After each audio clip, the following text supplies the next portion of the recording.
This is how to spot future failures. Now, the first thing is a commoditized access offer.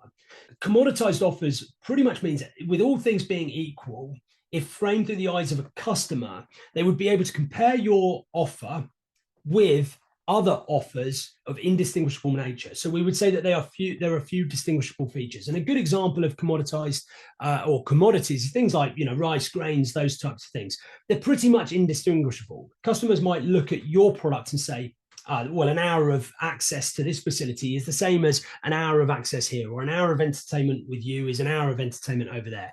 And so there's no real reason for anybody to choose you over anybody else. They might come to you for the purposes of novelty, to try your facility and then move on to another facility. Or they might say, well, why would I go and spend an hour in this facility when I could spend 2 hours in that facility, and just compare basically on price. And that's what happens in commodity markets. They are priced by market efficiency. So the person who can supply with the greatest efficiency reduce the price as far as they possibly can, just until the overheads are all covered and there's a little bit of profit left in there, and those people will win, because essentially the customer can just say, well, what's the price of an hour here versus an hour there? So that would be a commoditized access offer, and that's the first of the killer three. The second is mostly novelty activities.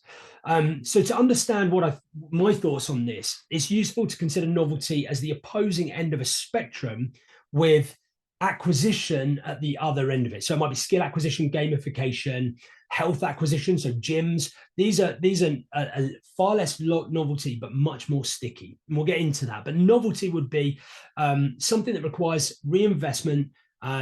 They're going to require potentially exceptional amounts of new business to achieve consistent revenue figures. So they either have to keep reinventing themselves through reinvestment, or they're going to need a huge catchment area to have enough new business to maintain those revenue numbers. And what we find is often its longevity is found at the other end of that spectrum, because if you have a commoditized offer that is high in novelty, you run at very, very low margins by nature of being commoditized, and it's priced at market efficiency. Those low margins then make it very difficult to stimulate reinvestment in the facility. Without reinvestment, you don't have novelty in the facility. And so if you don't have a big enough catchment, or any of the force multipliers we'll see shortly, you'll find that the business ends up in contraction. And so it's only a matter of time before that becomes a killer for the business. And then the last thing is no problem solving products. Now, this might sound obvious, but this is the true hallmark of build it and they will come. Someone does a demographics analysis. They say there's nothing around here for the kids to do. They produce a facility at great cost or on a promise from a franchise owner. But the products and services don't adequately address the needs or solve problems for the customer. So if you operate a facility selling access to novelty-led activities by the hour, for example, then your business may face this risk. At some point, it will probably face this risk.